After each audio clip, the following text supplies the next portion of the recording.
Mías. Es extraordinario, ¿eh? Es un libro, no es un profeta, no es un guerrero, no es un gran orador, pero sí tenía una característica fundamental, y es que era un gran organizador, un gran motivador. Un hombre que dejó su buena posición, su buen puesto de trabajo que lo tenía, y se va a una ciudad totalmente destruida, llena de escombros, donde todo el mundo está con una desgana y desmoralizados porque el país está totalmente en ruinas. Pero Nehemías logró animar al pueblo. Él no fue el promotor de la reconstrucción del templo de Jerusalén, sino de las murallas, esas murallas que rodeaban la ciudad de Jerusalén, no las murallas que actualmente se pueden visitar, que algunos de ustedes las han visto y las han tocado cuando hemos ido allí, porque estas murallas que en este momento rodean a la ciudad antigua de Jerusalén fueron mandadas a construir por Sulimán el Magnífico. No son las de la época de Nehemías, pero todavía algunas partes del muro que levantó Nehemías se pueden ver, se puede visitar, Y no fue fácil la tarea, pero la verdad es que fue un auténtico milagro que en tan solo 52 días se lograra levantar estas murallas que servían para proteger al pueblo. Y todo el libro de Nehemías habla acerca de los inconvenientes, de los problemas, de las luchas, de las dificultades, también de las puertas abiertas que el Señor abría para que Nehemías pudiera poner en práctica esta carga, este sentir que él tenía en su corazón de ayudar a su pueblo. Y en el capítulo 13, les invito si quieren ir a él, cuando yo leía esta mañana este último capítulo de este extraordinario libro, que recomiendo su lectura, resulta que al principio aparece el nombre de un personaje que no es de la época de Nehemías, pero se menciona en el libro. Y automáticamente, tal vez por defecto profesional, comenzó a venirme toda su historia a la cabeza. Incluso me vino también un versículo en la penúltima carta del Nuevo Testamento, una epístola muy cortita que se llama Judas, donde también se le menciona. Y vamos a hablar un poquito acerca de este personaje siniestro. Su nombre en español, en la versión Reina Valera, es Balaam. En hebreos es Bilán. Después lo vamos a ver, porque incluso hasta de su propio nombre podemos aprender cosas tremendas, y lo vamos a analizar en esta tarde. Pero en Nehemías capítulo 13, versículos 1 y 2, para comenzar, dice: he aquí, me fui a otro libro. En aquel día se leyó el libro de Moisés, la Torá, los primeros 5 libros de la Biblia. Y oyéndolo el pueblo, y fue hallado escrito en él que los amonitas y los moabitas no debían de entrar jamás en la congregación de Dios. Y ahora dice ¿por qué? ¿Por qué se les prohibió para siempre la entrada de estos dos pueblos, los amonitas y los moabitas, que eran descendientes de las hijas de Lot? ¿Acordáis? Dice: por cuanto no salieron a recibir a los hijos de Israel con pan y agua, sino que le dieron dinero a Balaam para que los maldijese, mas nuestro Dios volvió la maldición en bendición. ¿Cuántos dicen amén? Fíjense, voy a leerlo otra vez porque es un versículo muy interesante.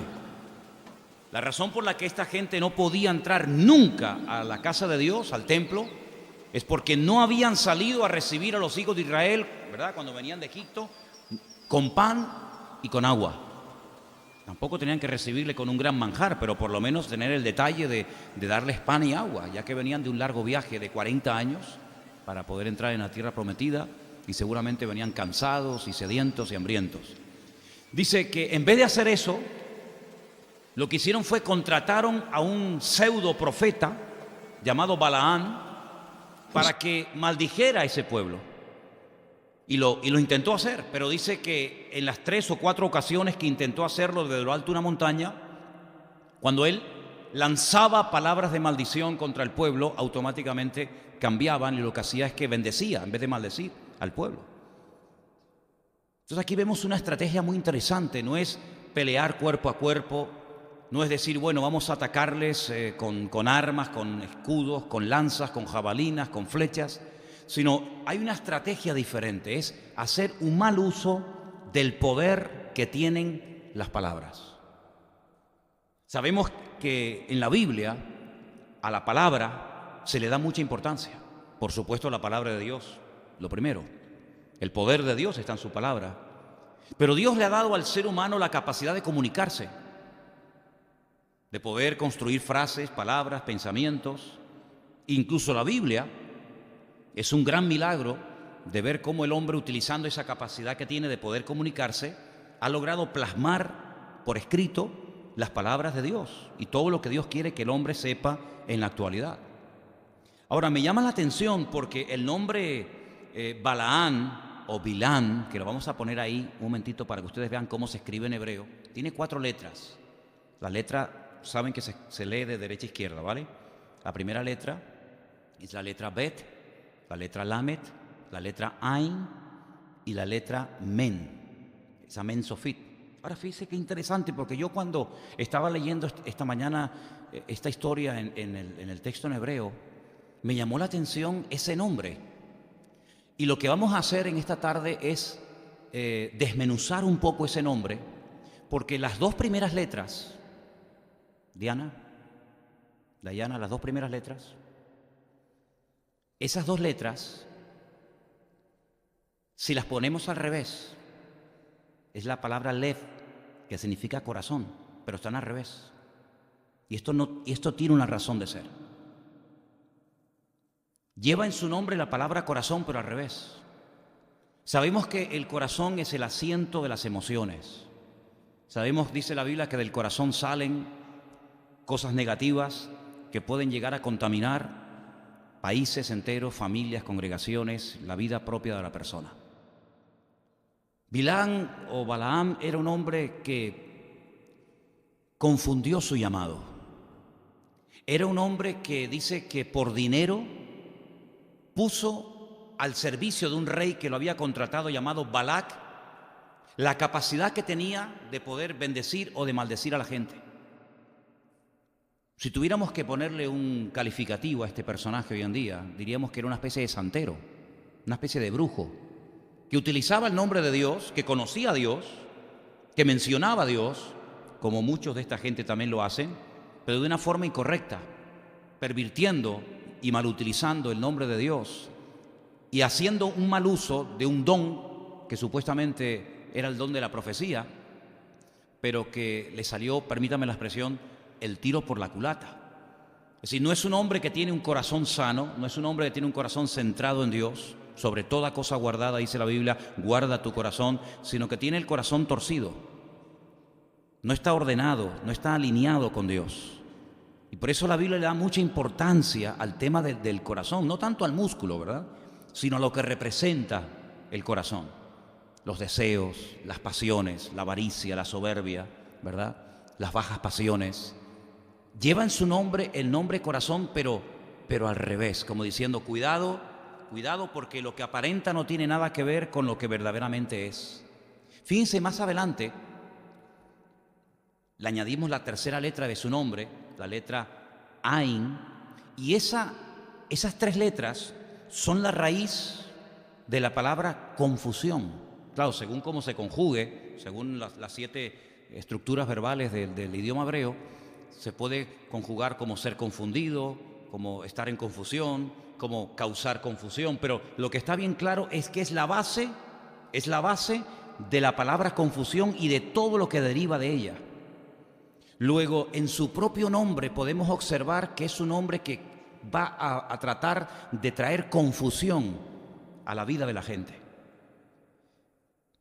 En otras palabras, es un hombre que no va a transmitir bendición. No es un hombre que te va a transmitir nada positivo y nada bueno que te hará crecer y madurar en el Señor, sino es una persona que va a transmitir confusión porque él mismo está en confusión, está en desorden. Es interesante notar que al principio de la Biblia, ustedes que están comenzando a leer la Biblia desde el principio, las hermanas, se van a encontrar que una de las características de la creación al principio es que estaba en caos, porque estaba en desorden.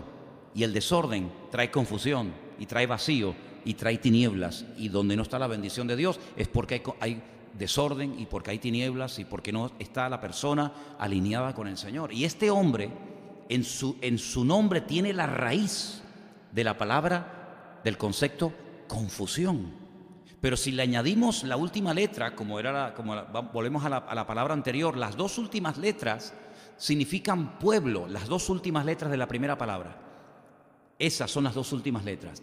Esas dos letras, que también están en su nombre, significan pueblo. Entonces volvemos a poner la primera palabra con las 4 letras y encontramos que en las 3 primeras su raíz es un hombre que trae confusión. ¿Confusión a quién? Las dos últimas letras te lo dice. Al pueblo, a la gente, a la persona a la que, entre comillas, le ministra. La Biblia dice que en los últimos tiempos vendrán personas con falsas unciones y les dice que serían falsos. Él también corre grave peligro y puede ser destruido totalmente. Por lo tanto, él lo que hace es echar mano de este pseudo profeta para que maldiga al pueblo. Pero no solamente para que maldiga al pueblo, para que lance maldiciones que afecten la vida espiritual del pueblo, sino que además lo que hace es que se introduzca en el pueblo e intente enseñar algo que es tremendamente destructivo en cualquier sociedad. De hecho, hay imperios que han caído porque han entrado en un desorden, en una promiscuidad sexual sin precedentes. Ahora, desde los tiempos del diluvio, fíjense bien, desde los tiempos del diluvio, donde no era el principal, pero uno de los grandes problemas que había en aquella sociedad y en aquella generación fue la promiscuidad sexual, los pueblos se cuidaron mucho de caer en esta trampa, porque sabían que una de las causas de la destrucción universal producida por el diluvio fue la promiscuidad sexual, el desorden, el desmadre. Por lo tanto, cuando Balaán aparece en escena, lo que él está tratando es de llevar a la gente al pasado, a ese desorden, porque ellos saben perfectamente que a Israel no se le puede vencer de ninguna manera en el campo de batalla, ni en las montañas, ni en el valle, de ninguna forma, porque Dios está con ellos y porque otros enemigos y pueblos más poderosos que Balac han caído. Por lo tanto, él le contrata, lo soborna, él acepta el dinero. Cuidado, porque en los últimos tiempos dice que algunos predicarán, sí, pero cuidado, pero por ganancia deshonesta. Lo harán pero por dinero. Lo harán porque si dejan de predicar son unos desgraciados que no tienen nada que hacer en la vida, pero utilizando el púlpito o el título de pastor, de obispo, de reverendo, apóstol o de lo que sea, se pegan la gran vida, pero si dejaran de hacer eso, serían unos desgraciados que no tienen ni dónde caerse muertos. Y esto es lo que hace Balaán. Balaán dice, bueno, yo quiero aprovecharme de la situación y si tengo que maldecir, maldigo. En otras palabras, yo voy a predicar, yo voy a pronunciar las palabras que él me está pidiendo que yo pronuncie. Y es interesante notar, porque una de las señales de los últimos tiempos es que muchos predicarán lo que la gente en el fondo quiere oír. Y por eso muchas veces proliferan y tienen mucho éxito lugares donde acuden multitudes de personas, pero porque no se sienten en ningún momento aludidos. En ningún momento se sienten confrontados con su desorden. ¿Por qué? Porque la persona que está predicando, la persona que está exponiendo el mensaje, en el fondo lo que está haciendo es endulzar los corazones y los oídos. Y no está trayendo verdadera palabra de Dios que confronta y redarguye, sino lo que está haciendo es decir lo que la gente en el fondo quieren oír. Que ustedes van a ser prosperados, que van a ser bendecidos, que todo le va a ir de maravilla, que el Señor está con ustedes, que nadie le podrá hacer frente en todo lo de tu vida, y manipulan la Escritura mencionando solamente las promesas, pero olvidándose de que a veces hay un precio que pagar, que es el ponerse en orden, vivir en santidad, vivir en obediencia, para que esas promesas se hagan realidad en nuestra vida. ¿Me explico, hermanos? Ahora, en este capítulo que las acabo de mencionar en esta tarde, se menciona a Balaán como una persona que intentó maldecir al pueblo. ¿Existirá gente hoy en día así? ¿Habrá gente hoy en día que tal vez no conozcamos personalmente, o a lo mejor sí, cuyo objetivo es maldecir, tratar de dividir tu matrimonio, tratar de arruinarte la vida y de meterte en unos líos que no sabes ni de dónde vinieron ni cómo salir de ellos? Te puedo asegurar que sí, querido hermano y amigo. Te puedo asegurar que así como hay gente que son personas utilizadas por el Señor, que vienen para traer palabra y vienen y Dios los pone en tu camino para ayudarte a crecer y a madurar, te puedo asegurar de que también hay muchísima gente que se ha prostituido espiritualmente hablando, y hasta por dinero o sin necesidad de recibirlo, lo que pretenden es traer maldición y desastres a los pueblos. No es nada nuevo, ni estoy diciendo ninguna cosa nueva, cuando digo que muchísimos reyes y políticos y emperadores y César, etcétera, etcétera, a lo largo de la historia han tenido siempre en su corte, siempre han tenido alrededor de ellos a estos magos, astrólogos, adivinos, sátrapas, santeros, curanderos, etcétera, etcétera, para que les ayudaran a obtener grandes batallas, para que les protegieran de males espirituales que pudieran afectarles en su vida diaria, etcétera, etcétera. Incluso hasta el día de hoy, muchísimos grandes políticos y grandes estadistas de la humanidad, de la historia, tienen a su turno, a su lado el brujo de turno que les echa las cartas, que les pronostica lo que va a pasar, lo que no va a pasar, lo que tiene que hacer y lo que no tiene que hacer. Y es un mundo tenebroso, es un mundo real, pero dice la Biblia que nosotros, los hijos de Dios, no tenemos que tenerle ningún tipo de temor, ni a ellos, ni al que está detrás de ellos, porque el que está en nosotros es mayor que el que viene contra nosotros. Es real, pero no tenemos que tener ningún temor, siempre y cuando, escuche bien, subrayo, siempre y cuando usted esté bien alineado con el Señor, siempre usted esté viviendo en santidad, en orden, en obediencia y en victoria, y siempre y cuando usted verdaderamente sea un hijo de Dios que ama al Señor y que lo tiene a Él en su corazón. Si usted no anda en orden, usted puede ser vulnerable en cualquier momento contra estas acechanzas del diablo, dice la Escritura en Efesios capítulo 6. Ahora, quiero que vengan conmigo al libro de Números, el capítulo 22, donde se nos relata la historia de este personaje. Ahora, déjenme que les diga algo mientras lo van buscando. En Números capítulo 22 y en otros pasajes, se nos da más información sobre Balaán que, por ejemplo, sobre muchos apóstoles. Se habla más en la Biblia de Balaán que, por ejemplo, de Tomás o de Santiago, o incluso de María, la madre de Jesús, o de su padre José. Sí, hay tanta información sobre este personaje, porque hay tantas cosas que tenemos que aprender de aquí, que vamos a leerlo tranquilamente en esta noche. Números capítulo 22, dice el versículo 1: partieron los hijos de Israel y acamparon en los campos de Moab. Moab hoy en día es Jordania, ¿vale?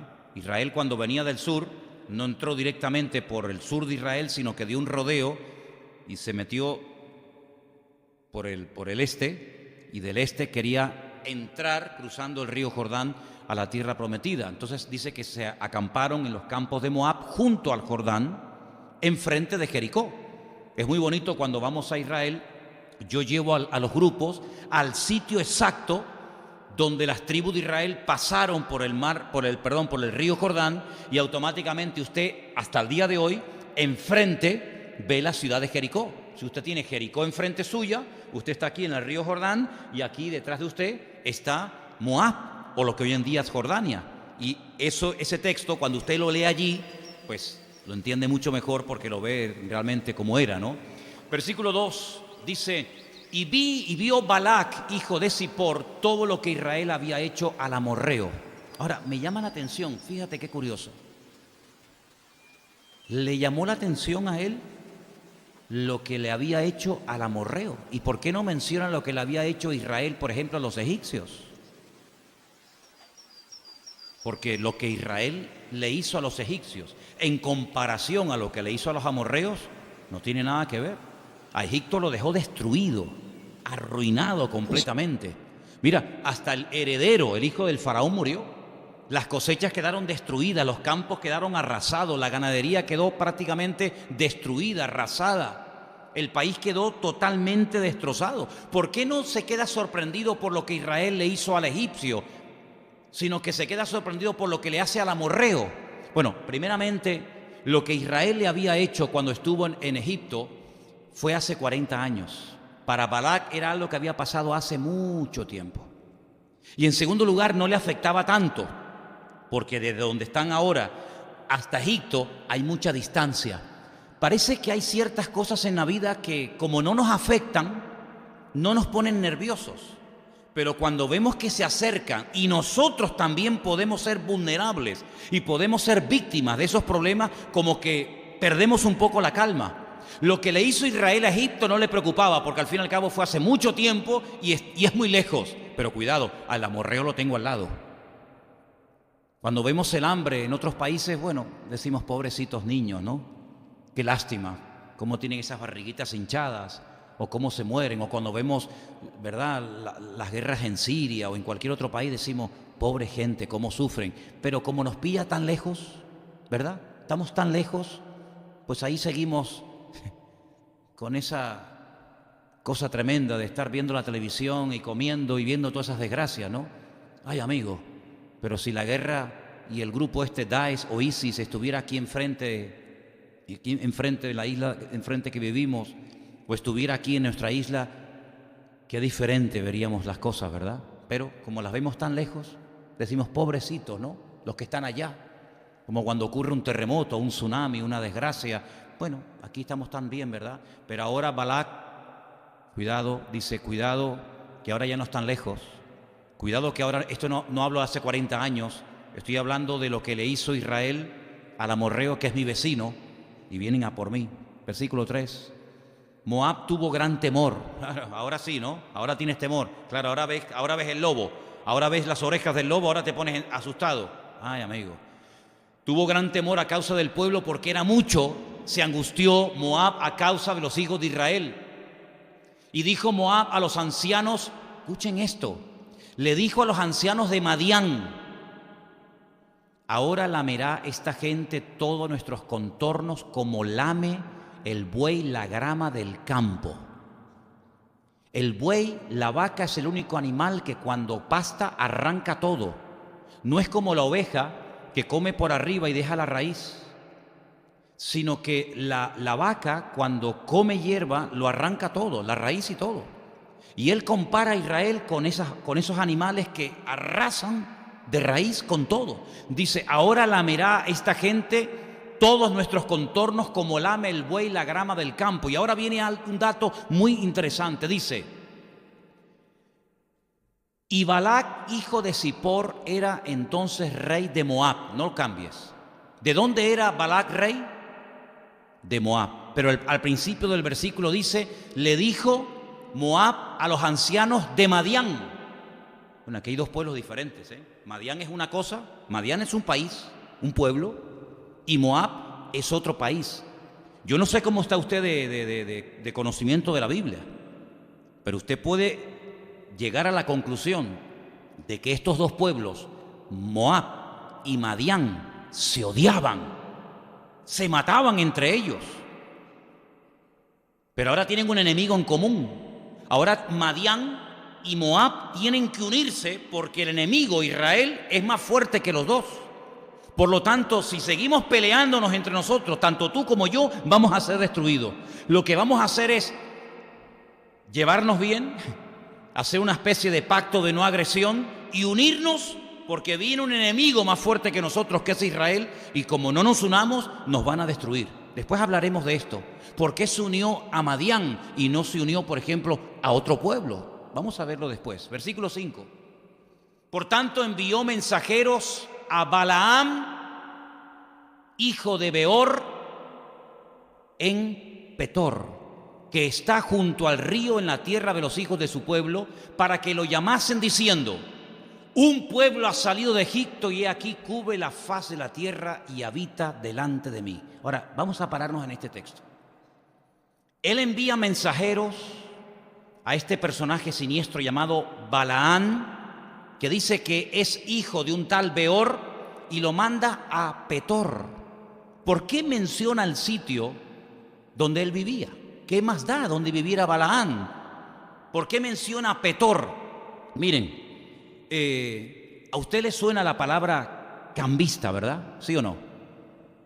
Dice la Biblia que cuando Jesús entró al templo, ¿sí o no? Estaban allí ¿quiénes? Los cambistas.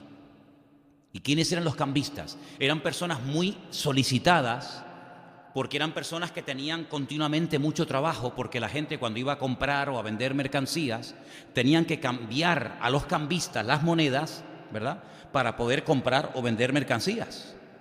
Y entonces en hebreo la palabra cambista es la palabra shulhan, shulhaní, que viene de la palabra shulhan, que significa mesa. Ellos se ponían en una mesa y ahí tenían las distintas monedas que cambiaban a la gente cuando venía de otros pueblos y que querían comerciar o comprar o vender mercancías. Pero esa palabra petor es una palabra aramea que viene de la palabra petorá, que significa cambista o significa mesa. Petor, el pueblo donde él vivía, es el nombre de a lo que él se dedicaba. Era un hombre, Balaam no era un desconocido. Fíjese quién lo quiere contratar. Lo quiere contratar un rey. Si un rey quiere contratar a un santero, tiene la capacidad y el poder económico y la autoridad para contratar al mejor, ¿sí o no? ¿Sí o no? No va a contratar a un mequetrefe que nadie lo conoce, a alguien que dice, bueno, ¿y este quién es? No, este no. No, él va a un lugar donde hay una persona públicamente conocida, muy solicitada, y él va a contratar al mejor, y el mejor se compara con un cambista. La palabra petor significa cambista en arameo, como dando a entender de que era muy solicitado en sus servicios. En otras palabras, Balaam, cuando fue a maldecir al pueblo de Israel, Balac tenía la seguridad de que aquel negocio iba a salir bien porque había contratado al mejor brujo de la época, que además él creía que era un profeta. Es decir, aquí hay un ambiente espiritual muy turbio, aquí hay un trasfondo espiritual muy extraño, y aquí lo que se pretende es mover el mundo espiritual, ponerlo a tu favor para que este pueblo no avance y venga y destruya mi tierra, mi país y mi persona. Ahora, el hombre siempre ha echado mano del mundo espiritual para obtener favores, para tener paz, para recuperar al marido que se fue con otra, o para que el niño que se fue de la casa y no sabe dónde está metido o qué rayo está haciendo, vuelva otra vez a la casa, o para que aquella deuda que tengo la pueda terminar de pagar, o para que aquello que tengo endeudado o hipotecado lo pueda. Y el hombre siempre ha tratado o de recurrir a la quiromancia o a la necromancia o a cualquier arte mágico con tal de que la vida le sonría y con tal de que la vida le vaya bien. Y aquí vemos a un rey llamado Balac que dice, yo tengo un problema que con todo el ejército que tengo no puedo resolver. Aquí el rey Balaam se da cuenta de que hay un trasfondo espiritual que se le escapa de sus manos, pero él quiere manipularlo. Él quiere contratar y poner a un hombre llamado Balaam a su favor para que maldiga espiritualmente a este pueblo, para que cambie la situación espiritual y física del pueblo. Sin embargo, la palabra de Dios nos enseña que a pesar de que este hombre fue sobornado, no pudo hacer absolutamente nada para poder maldecir al pueblo de Dios, porque ningún arma forjada que se levante contra un hijo de Dios prosperará. ¿Cuántos dicen amén? Ninguna. Ahora usted tiene que partir de la base, lo creas o no, sí, lo que tú crees en este sentido no afecta a la realidad. Hay otras cosas que sí, pero en este sentido, lo que te voy a compartir ahora, lo creas o no lo creas, la realidad sigue siendo la misma. El mundo espiritual es tan real como la silla en la que usted está sentado en esta noche. Es más, este mundo en el cual vivimos es simplemente una sombra de una realidad que sus ojos no ven, pero que es tan real como la silla que usted está sentado en el día de hoy. ¿Por qué? Porque el mundo espiritual en la Biblia es perfectamente descrito para que no seamos tan torpes, para que no seamos ignorantes y nos demos cuenta de que incluso hasta el Dios en el cual creemos los cristianos se mueve en un mundo espiritual que no vemos. Nosotros creemos por fe, no por vista. Por eso la Biblia dice que somos bienaventurados, porque bienaventurados son los que creyeron y no vieron. Nosotros creemos en un Señor Jesucristo que decimos que ha cambiado nuestra vida, pero que nunca hemos visto. Nosotros creemos en un cielo y esperamos ir a un cielo que nunca hemos visto. Nosotros creemos en un infierno, en una condenación eterna que no hemos visto, pero que creemos por fe que existe. Nosotros creemos en ángeles que nunca hemos visto, aunque yo una vez vi uno, pero que son tan reales como la vida misma. Y por lo tanto lo que estamos viendo en este pasaje, en esta noche, es que este rey sabe perfectamente que si uno logra moverse en ese terreno espiritual y ponerlo a tu favor, él cree que puede obtener grandes victorias. Pero nunca nadie que se ha metido en el mundo tenebroso de la brujería, de la hechicería y de todas estas artes mágicas, nunca ha salido bendecido, sino siempre ha salido peor de lo que entró. Porque el diablo es un ladrón que aparentemente le da a la persona lo que quiere, pero que después te pasa la factura, y nunca jamás el hombre tiene capacidad de pagarle la factura al diablo. Porque es un ladrón que viene a hurtar, a matar y a destruir. Puede ser que durante un tiempo te sonrían las cosas y, ay, mira, lo recuperé. Ay, qué bien, pude conseguir aquello. Ay, qué bien, pude conseguir aquello otro. Pero no te olvides de que el precio que tendrás que pagar a corto y a largo plazo va a ser terrible. Terrible. Y el diablo no perdona, porque el único que puede perdonar es Dios. El diablo es castigador, el diablo es cruel, y el diablo jamás te va a perdonar una deuda que tú le debas. Nunca, jamás. Solamente Dios tiene la capacidad de poder perdonar. Ahora, nosotros estamos leyendo en el capítulo 22, versículo 5, y hay una expresión muy interesante, y dice: por tanto envió mensajeros a Balaán, hijo de Beor, en Petor, que está junto al río en la tierra de los hijos de su pueblo, para que lo llamasen, diciendo, para que lo llamasen. En hebreo dice likrolo, es decir, te estoy llamando para ti. Sería una traducción muy extraña. No solamente mando mensajeros o personas para que te llamen y me hagas este favor, sino que te estoy llamando para ti. Eso no tiene ningún sentido en español. Pero se parece mucho a aquel llamado que Abraham recibe cuando le dice el Señor, Lej leja. ¿Os acordáis de aquel mensaje hace tiempo? Lej leja, sal para ti. En español dice, sal de tu tierra, punto. Pero en hebreo dice, sal para ti, como diciendo, si sales tú mismo vas a ser el bendecido. Es decir, sal porque el beneficio de salir es para ti, no es para mí. Y aquí está haciendo ese juego de palabras el rey Balac con Balaam. Y le dice, te estoy llamando para ti, es decir, tú vas a ser el beneficiado.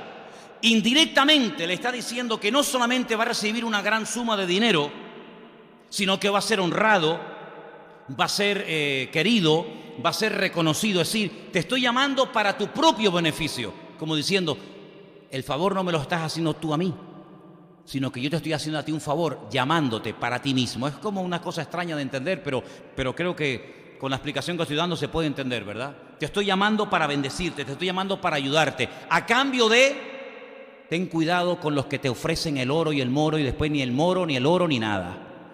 Ten cuidado con esas ofertas muy atractivas que se te van los ojos. Oye, me acaban de ofrecer un trabajo. Voy a ganar 4.000 euros mensuales por 10 horas a la semana. 14 pagas al año. Cuidado, nadie da duros por pesetas, se decía antiguamente. Algunos no saben ni de lo que estoy hablando. Pero no te creas las ofertas que vienen, todo a cambio de nada. Aprenda inglés en 3 días sin esfuerzo. Mentira. No vas a aprender inglés ni en 3 días ni en 30 años. Además, con el poco cabeza que tú tienes. En la vida cristiana, el que viene a ofrecerte todo a cambio de nada, no le hagas caso, te está mintiendo. Llámese apóstol, pastor, reverendo, obispo, me da igual. Venga adelante, yo le voy a poner las manos, oro por usted y usted mañana va a ser bendecido y prosperado. Mentira, mentira. ¿Por qué no te dice que te pongas en orden, que dejes a la querida, que pagues lo que debes, que no mientas, que no robes, que no vivas en adulterio, en fornicación? ¿Por qué no te lo dicen? Porque si te lo dicen, te das media vuelta y te vas. Pero los que vienen a ofrecerte todo a cambio de nada, panes y peces, comida y bendición para todo, no pasa nada. Venga adelante, oramos por usted y Dios lo va a bendecir. Cuidado, cuidado. Había momentos en los que al mismísimo Señor Jesucristo se le iba la gente. Al mismísimo Señor Jesucristo, el mejor predicador, el mejor evangelista, el mejor pastor, el mejor maestro de la época, la gente se le iba ofendida porque no le hacía gracia lo que estaban escuchando. Y se lo decían al maestro. Así que te estoy llamando para hacerte un favor. Cuidado, cuidado, pon todo en la balanza, ora. porque lo que suena muy bonito, si no oras y consultas con el Señor, se entiendas ni lo veas ahora. Balaam fue e intentó maldecir al pueblo.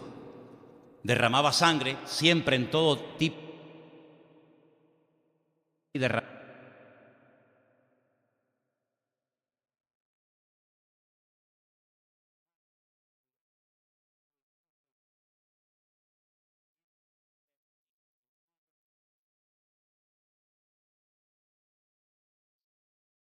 que cuando el rey Balac quiere contratar los servicios de este pseudo profeta llamado Balaam, no envía gente de su reino sola, sino que dice que envió mensajeros, también los mandó con ancianos de Madián.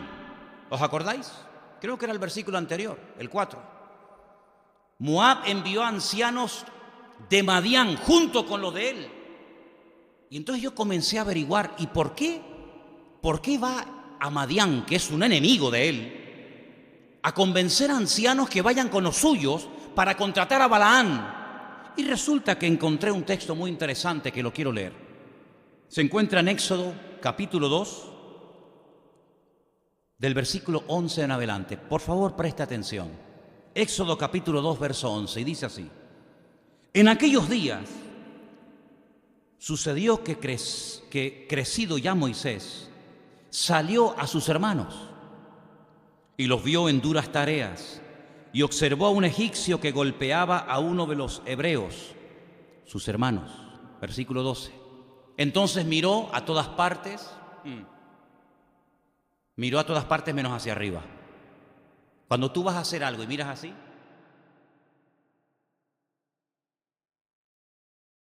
no me está viendo nadie y lo hago, cometiste un error. Al que tenías que haber mirado era así. Y el gran problema es que muchas veces para pecar y para hacer ciertas y determinadas cosas en la vida, miramos así. Cuando aprendas a levantar la vista y a mirar a Dios, no te va a hacer falta mirar así, porque solamente sabiendo que Él te está viendo, no hace falta ni que esté acompañado ni que esté solo, porque aunque nadie te vea, hay un ojo que siempre te ve, y son los ojos del Señor. Él miró a todas partes, vio que no había nadie, y entonces, ¿qué pasó? Mató a un egipcio. Ay, amigo, mató a una persona y lo escondió en la arena. Lo escondió en la arena. Pero vamos a ver, ¿tú te crees que por esconder a un egipcio en la arena, Dios no lo va a encontrar? ¿Dios no sabe lo que ha pasado aquí? ¿Tu pecado va a pasar desapercibido? Qué tremendo, ¿no? Qué tremendo. La Biblia nos enseña, estoy preparando un mensaje sobre eso, que la vida de algunas personas están escritas en la arena, otras personas están escritas en piedra. Ahora pueden entender por qué el Señor escribía en la arena, porque dice la Biblia que hay algunas personas que su vida está escrita en la arena y otro está escrito en piedra, pero eso es un tema para otro día. Pero dice que al mirar de todas partes, mató al egipcio, lo escondió en la arena, y al día siguiente, 24 horas más tarde, salió y vio a 2 hebreos que reñían. Entonces dijo al que maltrataba al otro: ¿por qué golpeas a tu prójimo? Y él le respondió: ¿quién te ha puesto a ti por príncipe y juez sobre nosotros? ¿Piensas matarme como mataste al egipcio? Entonces Moisés tuvo miedo, amigo, y dijo: ciertamente esto ha sido descubierto. Verso 15. Oyendo Faraón acerca de este hecho, procuró matar a Moisés, pero Moisés huyó delante de Faraón y habitó en la tierra de Madián. Ay, ahí está otra vez. Hemos leído en Números 22 que los ancianos de Moab se juntaron con los ancianos de Madián para ir a contratar a un tal Balaam, hijo de Beor, que vivían peor. Y entonces resulta que Moisés, cuando mata al egipcio y huye al desierto, donde se refugia durante 40 años, y allí se casa, y allí es muy conocido porque se casa con un sacerdote que vivía en Madián llamado Jetro, resulta que él huye a un lugar del desierto llamado Madián. Que es curioso, Y entonces dice aquí, en el versículo 15, oyendo Faraón acerca de este hecho, procuró matar a Moisés, pero Moisés se fue de delante de Faraón, habitó en la tierra de Madián, y estando sentado junto al pozo, 7 hijas que tenía el sacerdote de Madián vinieron a sacar agua para llenar las pilas y dar de beber a las ovejas de su padre. Mas los pastores vinieron y las echaron de allí. Entonces Moisés se levantó y las defendió y les dio de beber a sus ovejas. Y volviendo ellas a Reuel su padre, él les dijo: ¿por qué habéis venido hoy tan pronto? Y ellas respondieron: porque un varón egipcio nos defendió de la mano de los pastores y también nos sacó el agua y dio de beber a las ovejas. Y dijo a sus hijas: ¿dónde está? ¿Por qué habéis dejado a ese hombre? Llamadle para que coma. Versículo 21. Moisés convino en morar con aquel varón y él le dio su hija Séfora por mujer a Moisés. Ella le dio a luz un hijo y él le puso por nombre Gersón, porque dijo: forastero soy en la tierra ajena. 40 años vivió Moisés en Madián. 40 años. Si tú vives un año en un barrio, si tú vives un tiempo en una zona, lo más probable es que tú conozcas a mucha gente de esa zona y mucha gente de esa zona te termine conociendo a ti. Sal, por ejemplo, por la calle esta y pregunta: oye, la iglesia evangélica que hay por aquí, todo el mundo, sí, mira, ahí te va a decir. ¿Por qué? Porque ya nos conocen. Está la guardería, la farmacia, la iglesia, el bar. Somos como parte del mobiliario de la calle, ¿no? Moisés fue un hombre tremendamente conocido, no solamente por lo que hizo, se enfrentó a un montón de hombres él solo. Se casó con el sacerdote de Madián, un hombre muy respetado y querido y conocido. Tuvo hijos allí, uno de ellos se llamó Gersón, y vivió allí 40 años. Lo conocía todo el mundo. Moisés marcó una diferencia. Moisés era un hombre muy conocido en Madián. Cuando ya tiene 80 años, Dios lo llama, vuelve a Egipto y saca al pueblo de la esclavitud. Y todo lo que Moisés hizo, prácticamente el 90% de las cosas que Moisés hizo, las hizo por el poder de la palabra. Moisés hablaba y las cosas cambiaban de una forma tremenda.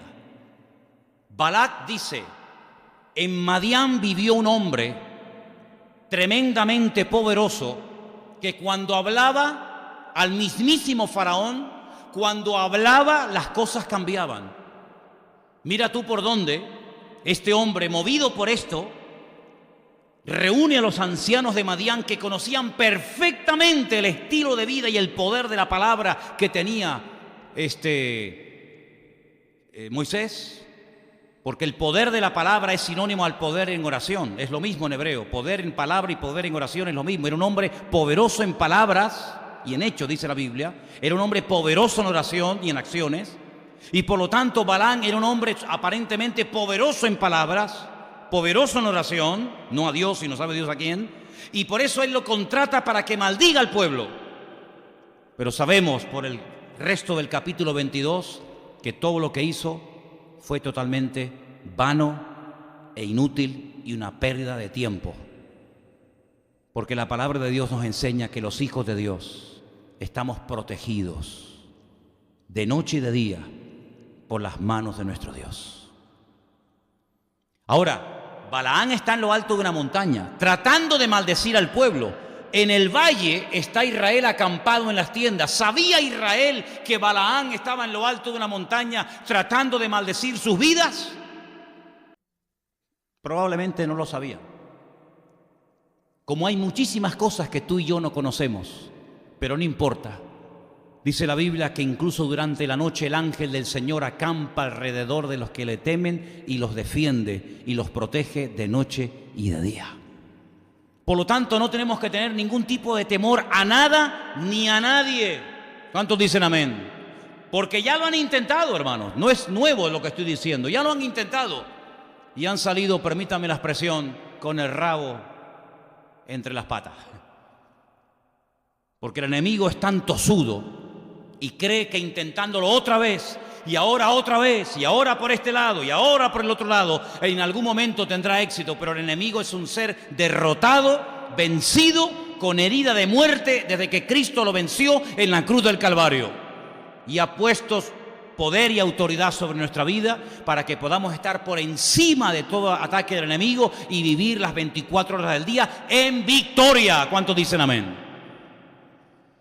En el libro de Nehemías, que lo acabo de terminar de leer hoy, en el capítulo 13, que es el último capítulo, encontré todo esto, hablando de Balaán, de este personaje terrible, que es el único hombre que, dice la Biblia, que un día se le presentó un ángel cuando iba montado en su mula. La mula lo vio al ángel, pero él estaba tan ciego espiritualmente hablando y físicamente también, que dice la Biblia que no veía al ángel que estaba delante. ¿Tú tienes los ojos de la mula o tienes los ojos de Balaam? Porque dice la Biblia que Balaam no veía al ángel delante de su presencia, delante del camino, pero la mula sí lo veía. ¿Sabes una cosa, hermano? Yo creo que era más torpe Balaam que la mula que montaba.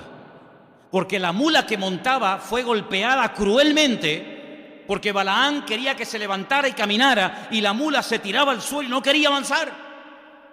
Hasta que la mula le dijo: ¿por qué me golpeas?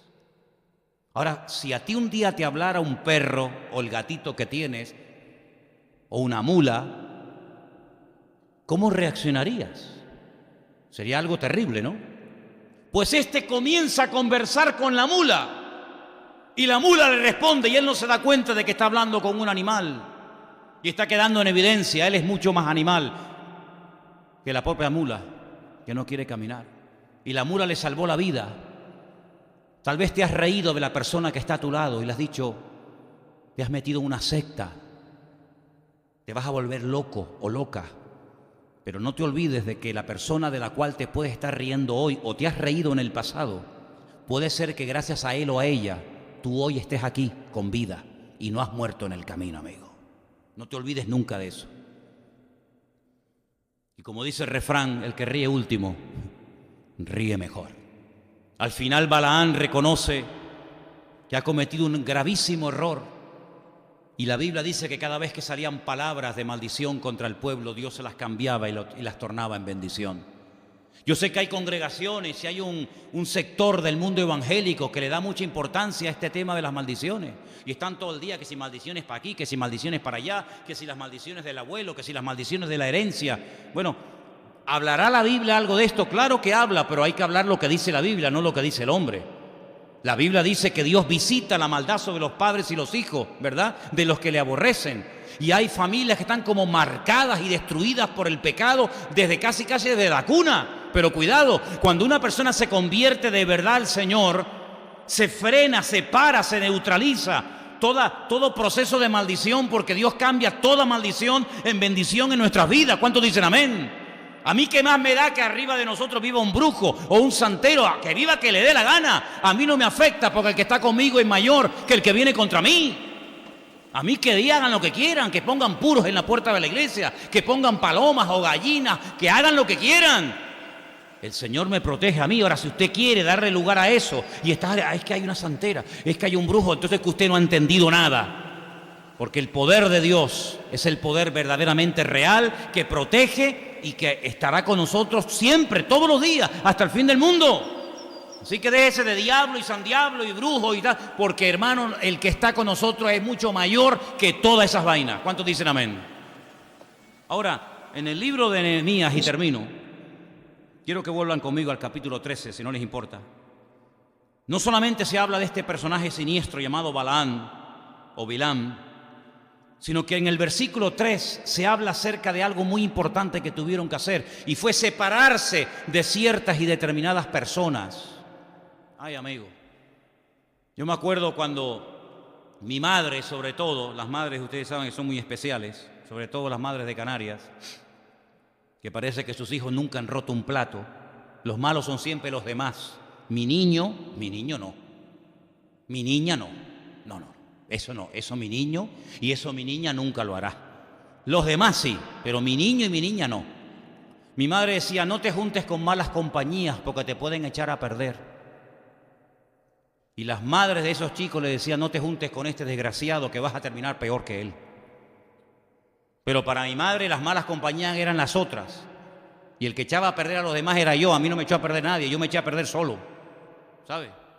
Y en el libro de Nehemías, en el capítulo 13, verso 3, encontramos cómo Nehemías le dice al pueblo: aquí hay que hacer cambios radicales. Es que mira, hay gente que quiere bendiciones, pero seguir haciendo siempre lo mismo. Albert Einstein, ya lo he mencionado muchas veces, un gran hombre que yo admiro muchísimo, que de pequeño lo expulsaron de varios colegios porque pensaban que era tonto. Madre mía, tonto. Él llegó a decir un día algo así como: si haces siempre lo mismo, no esperes que ocurran cosas diferentes, porque si siempre haces lo mismo, siempre va a pasar lo mismo. Si quieres un cambio, el primero que tienes que cambiar de vida eres tú. Y el pueblo no levantaba cabeza, no porque Dios fuera cruel, no porque Dios fuera malo o injusto, sino porque hay cosas que ha dejado bajo nuestra responsabilidad. Me hace mucha gracia cuando gente que dice que son ateos, que no creen en Dios, cuando ocurre una desgracia, dicen: ¿y cómo Dios ha permitido esto? ¿Cómo que Dios ha permitido esto? Si Dios no existe. Dios no existe. ¿Cómo que Dios lo ha permitido? No lo ha permitido Dios ni nada. Esto ha ocurrido por casualidad. Porque si Dios no existe ni para esto, ni para aquello, ni para nada. O Dios solamente no existe cuando las cosas se producen de una forma diferente. Si no existe, aunque haya una tragedia, Dios no tiene nada que ver.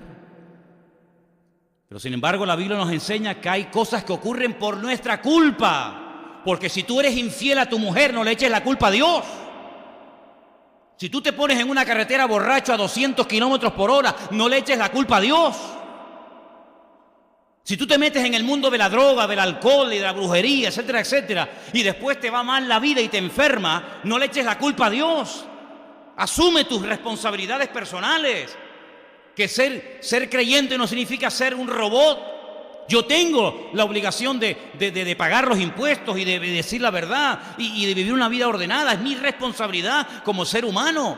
Y Nehemías, una de las cosas que le decía al pueblo, miren el versículo 3, les decía: cuando oyeron pues la ley, se separaron los de Israel de los mezclados con los extranjeros.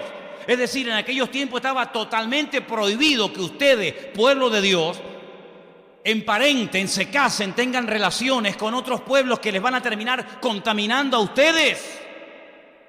Yo, saben que lo he dicho muchas veces,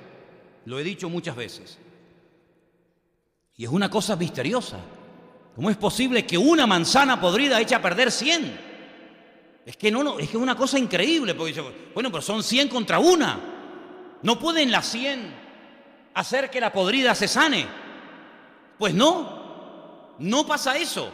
Rebélese contra la naturaleza, proteste contra Dios, contra lo que usted quiera, pero la realidad es la realidad.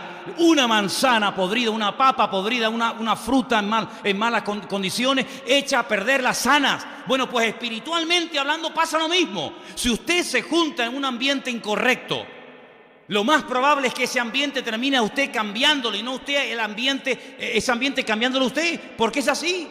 Por eso dice la Biblia que la luz no se puede mezclar con las tinieblas. La sal separada funciona. Si la mezcla con azúcar, echa a perder lo uno y echa a perder lo otro. Hay cosas que no se pueden mezclar en la vida. No se pueden mezclar en la vida. Y por eso Nehemías le decía: mira, si quieren prosperidad nacional, si quieren puestos de trabajo, si quieren bendición, si quieren prosperidad, si quieren salud, si quieren tener al enemigo a raya, ustedes tienen que tomar la decisión radical y dolorosa, porque todo lo que cuesta pues duele, ¿verdad? Y hay un valor que pagar. Tienen que separarse de personas con las cuales ustedes se han juntado, que los han terminado contaminando y cambiando vuestra forma de vivir. Y mira quién menciona. Yo leía hoy y decía: madre mía, fíjate lo que dice este hombre. Dice, un poquito más adelante, cuando habla acerca de Salomón, versículo 26, ¿no pecó por esto Salomón, el rey de Israel? Fíjate a quién menciona, un hombre sabio, un hombre tremendo, hijo del rey David. ¿No pecó Salomón al hacer esto? Bien que en muchas naciones no hubo rey como él, que era muy amado de su Dios, y Dios le había puesto por rey sobre todo Israel. Aún a él le hicieron pecar las mujeres extranjeras. Aún a él. Y a nosotros no nos van a desviar el corazón estas personas. Por lo tanto, dijo, si quieren ir en serio, tienen que separarse de estas relaciones que no son correctas. Y cuidado, muchos de esos matrimonios ya llevaban años viviendo juntos, No es que se habían conocido la semana pasada. Y ya tenían muchos hijos. Y Nehemías dijo, si van en serio, aquí se tiene que producir hoy una separación. Y dice que la gente lloraba, tremendo. Y algunos no querían hacerlo. Y dice que Nehemías se lanzaba contra ellos y les sacudía y les exhortaba diciendo, o vamos en serio o vamos otra vez a volver a la ruina como nuestros antepasados estuvieron en la ruina. Porque hay países que están en la ruina con lo ricos que son. Estoy diciendo algo nuevo. Estoy diciendo algo que nadie ha dicho nunca, por favor. Porque hay países, usted sabe, países tremendamente ricos, que no levantan cabeza, no hay forma, están como bajo maldición, están pero que no levantan cabeza, con unos recursos naturales alucinantes, con oro, con plata, con hierro, con agua, con todo. Y no hay forma de que levanten cabeza. ¿Por qué? Porque le han dado las espaldas a Dios. O no lo ves, o no lo entiendes. Países, ¿cómo puede ser que África esté como esté? ¿Cómo puede ser que Venezuela esté como esté? ¿Cómo puede ser que países riquísimos, hermosos, grandes, preciosos, que tienen de todo y no tienen de nada? Y te vas a Suiza. Yo estuve la semana pasada en Suiza. ¿Qué tiene Suiza, hermano? ¿Qué tiene Suiza? ¿Chocolate? ¿Chocolate? Que encima ni lo plantan, porque en Suiza no hay tierra para plantar, todos son montañas, y montañas, y montañas. Y tú dices, ¿pero qué tienen los suizos? Chocolate y relojes, y bancos. No tienen nada más, no tienen nada. Y tú dices, ¿pero cómo puede ser esta gente sin petróleo, sin hierro, sin diamantes, sin nada? Sean los más ricos del mundo. Y esta gente que tiene, y tiene, y tiene, y tiene, y no tienen ni para comer. ¿Cómo puede ser eso? Entonces Nehemías le dice, ¿ustedes no se dan cuenta de que los pueblos son el resultado de su relación con Dios? ¿Por qué está España como está? Que no levanta cabeza, que está en coma. España está en coma, hermano. ¿Por qué no levanta cabeza? Pero ¿cómo va a levantar cabeza con todas las barbaridades que este país ha aprobado? Yo no sé todavía cómo el Señor es tan misericordioso que manda la lluvia. De verdad te lo digo, porque la lluvia es un regalo del cielo, el hombre no la puede producir. Yo no sé todavía cómo Dios todavía tiene misericordia de este país y todavía le manda la lluvia. Porque la verdad es que no nos merecemos ni una gota. Ni una gota. Después dice otra cosa que hicieron. Habían abandonado las cosas de Dios. Versículo 10. Entonces, asimismo, las porciones que eran para los levitas no se las habían dado. Los levitas y los cantores que hacían el servicio habían huido, cada uno a su heredad. Entonces yo reprendí a los oficiales y les dije, ¿por qué la casa de Dios está abandonada? ¿Por qué? Otra cosa que tenían que corregir, las prioridades. La casa de Dios está abandonada. Ahora, en tu casa no falta de nada. Te pegas la gran vida, pero la casa de Dios no tiene ni dónde cogerla. Nehemías tuvo que actuar en esto. Versículo 15. Profanación de un día que ellos sabían que no podían trabajar. En aquellos días yo vi en Judá algunos que pisaban en lagares en el día de reposo. Se ponían a trabajar. Y que acarreaban haces y cargaban asnos con vino y también uvas, higos y toda suerte de cargas, y que traían a Jerusalén en el día de reposo, y los amonesté acerca del día en el que vendían sus provisiones. También había en la ciudad tirios que traían pescado y toda mercadería y la vendían en los días de reposo a los hijos de Judá y Jerusalén. Y les reprendí y les dije, ¿qué cosa mala es esta que hacéis profanando el día de reposo? Es decir, ya no había respeto por las cosas de Dios como hoy en día. ¿Hay respeto por las cosas de Dios hoy en día? En los carnavales hay gente que se disfraza de Jesucristo. Homosexuales que se disfrazan con la cruz, con la túnica, con la corona de espinas de Jesucristo. Y hacen una parodia de los discípulos de la Santa Cena. Eso es un sacrilegio, eso es una vergüenza. Estos desgraciados de Podemos, que son todos una partida de demonios, que Dios nos libre de esta gentuza, se meten en iglesias, con las cuales yo no comparto su doctrina, pero una cosa es que no comparta su doctrina y otra cosa es que falta el respeto, caramba. No le hagas a los demás lo que no quiera que te hagan a ti. Pues han sido capaces de meterse en iglesias católicas, profanando una misa. ¿Total para qué? Absolutamente para nada. Esto es lo que hacía la gente, profanaba las cosas de Dios, profanaba los lugares santos. Se ha perdido el respeto completamente. Tú no puedes entrar a una mezquita, tú no puedes entrar a una misa, tú no puedes entrar a una sinagoga, como se hizo en Venezuela y se quemaron los rollos de la Torá y se defecó encima de ellos, como se hizo en la época de Chávez.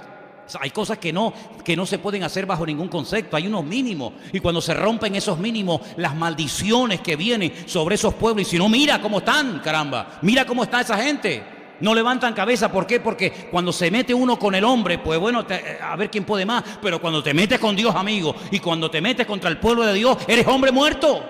Y si no, miren, no llegó ni al año el que había maldecido al pueblo de Dios. No llegó ni al año. Y le brotó el cáncer donde él dijo. ¿Qué te parece, amigo? Ni siquiera desenterrando el cuerpo de Simón Bolívar, haciendo un ritual, fue sanado de su cáncer. Porque el que se mete con Dios, amigo, es hombre muerto. Dura cosa te es dar cosas contra el aguijón, le dijo el Señor a Pablo. ¿Qué te parece? Y esta gente cayó en este pecado, profanando las cosas de Dios. ¿Cómo es posible? ¿Cómo es posible que ahora, hace unos días, se haya permitido a 3 drag queen salir en una carroza donde iban a ir miles y miles de niños para enseñarles qué? A ser unos degenerados como ellos? Eso se le va a enseñar a los niños. Ya también nos metemos con eso. ¿Por qué no se van a la Meca? ¿Por qué no se van a la Meca y hablan mal en contra de Mahoma o hablan mal en contra del Corán? Porque no son capaces de hacerlo. Porque no duras ni media hora, amigo. No duras ni media hora, ¿verdad? Pero contra los cristianos todo vale, no pasa nada. Nehemías dijo, no, esto no puede ser así, mijo. Esto no puede ser así, tiene que haber un cambio. Y les dijo, y como sigan parándose en la puerta de Jerusalén a vender sus mercancías, me vuelvo contra ustedes y los liquido. Y se tuvieron que ir. Versículo 23, algo terrible.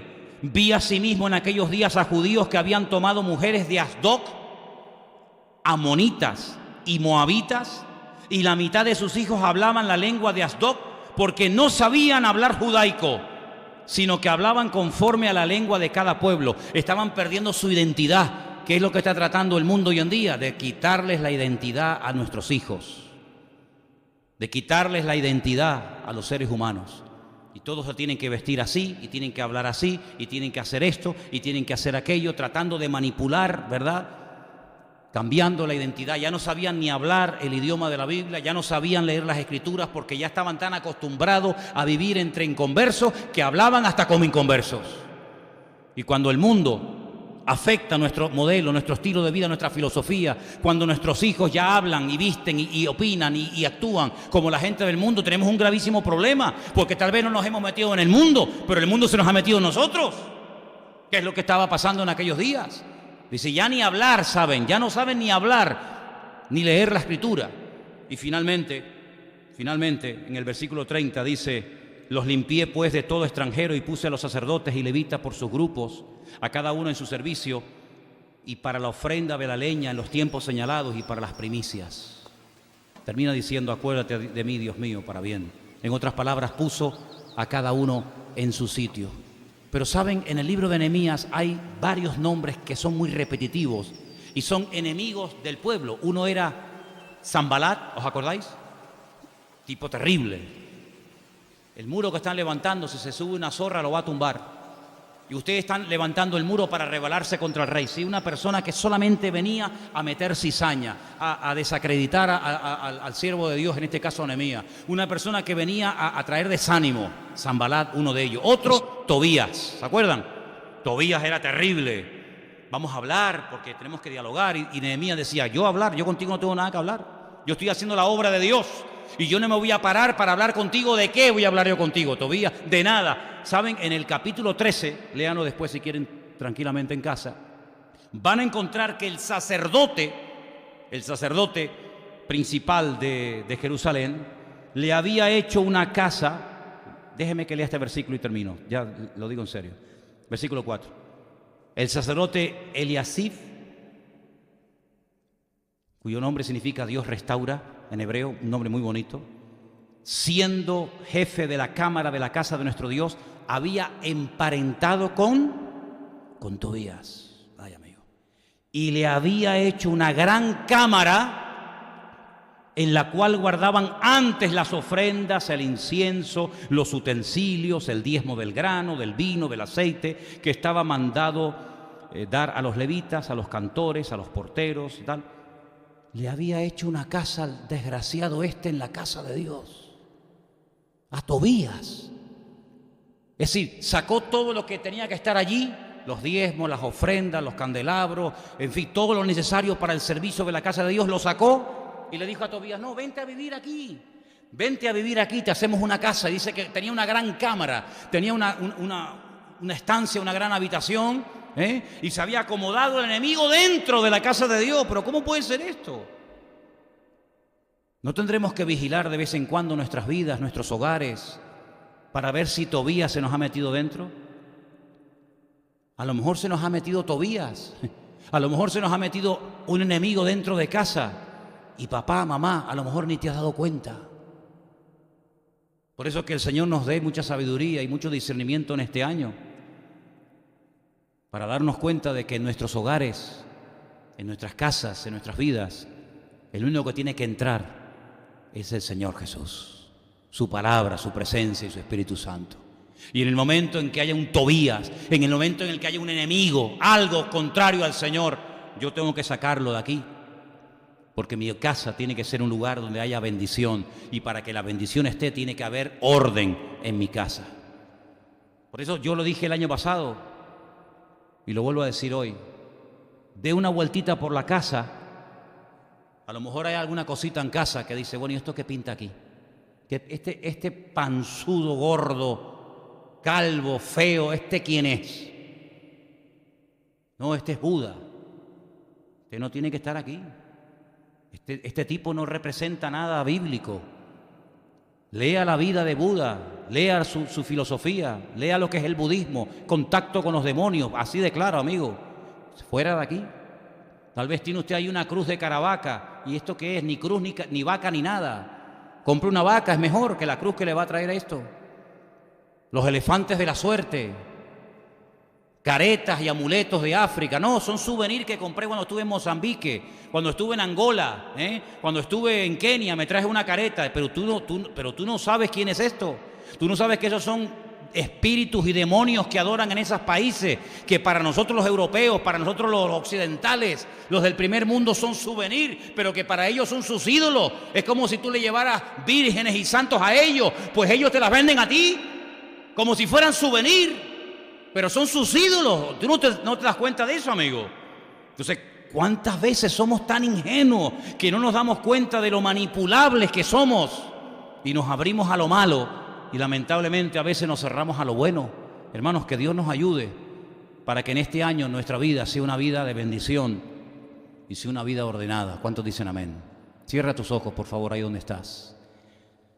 Yo sé que han sido muchas cosas en esta tarde, muchos textos, Usted puede escuchar este mensaje después si quiere en internet, ahí queda grabado. Medite en él. Lea después detenidamente las citas, los versículos, y que Dios nos ayude de verdad, hermanos, que el Señor nos ayude a poner en práctica su palabra. Cuida la vida de tu hija, cuida la vida de tu hijo, porque tú eres el responsable de tus hijos, no la iglesia, no el colegio, no la sociedad. Tú, papá y mamá, ¿dónde están tus hijos esta tarde? ¿Dónde están? ¿Con quién están? ¿Qué están haciendo? Es tu responsabilidad, por la cual tendrás que rendir cuenta delante de Dios. Después no te quejes, no te lamentes, no llores después. Es mejor que llores ante la presencia de Dios ahora, intercediendo y clamando por ellos y por ellas, que el día de mañana, por no haberles dedicado tiempo, llores las lágrimas del cocodrilo. Pídele al Señor sabiduría como padre, como madre. Tanta falta necesitamos de sabiduría. Que Dios nos guarde durante todo este año 2018 de todo el bombardeo que estamos recibiendo cada día, tratando de que nos comportemos y vistamos y hablemos y actuemos como el mundo. Que Dios guarde nuestra forma de hablar.